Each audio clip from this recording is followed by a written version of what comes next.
Hello everyone, இன்னைக்கு இன்னொரு interesting shortcut தான் பார்க்க போறோம். ஸோ ஃபர்ஸ்ட் கொஸ்டின் பார்த்தீங்கன்னா 59 ஸ்கொயர் மைனஸ் 58 ஸ்கொயர். ஸோ இது பார்த்தாலே இவ்வளோ பெரிய நம்பரை ஸ்கொயர் பண்ணி சப்ராக்ட் பண்ணுவான்னு யோசிக்க வேண்டாம். இதோட ஆன்சர் ரொம்ப ரொம்ப சிம்பிள். ஸோ இந்த மாதிரி ரெண்டு நம்பர்ஸ், அதாவது அடுத்தடுத்து இருக்க நம்பர்ஸ், இந்த நம்பர்ஸோட டிஃப்ரென்ஸ் வந்து 1 வருது. இந்த மாதிரி இருக்க நம்பர்ஸோட ஸ்கொயரை சப்ராக்ட் பண்ணோம்னா அதுக்கு ஆன்சர் கண்டுபிடிக்கிறது ரொம்ப ரொம்ப ஈஸி. இந்த ரெண்டு நம்பர்ஸையும் நம்ம ஆட் பண்ணாலே போதும், அதுக்கு கிடைக்கிற ஆன்சர் தான் இதோட answer.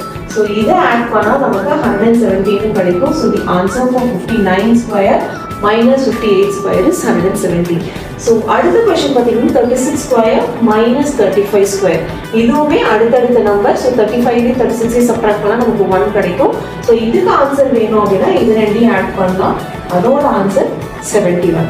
So one more example 85 square minus 84 square. இதோட டிஃப்ரென்ஸுமே 1 தான் இருக்கு. ஸோ இதுக்கு ஆன்சர் வேணும்னா இது ரெண்டுத்தையும் நம்ம ஆட் பண்ணாலே போதும்.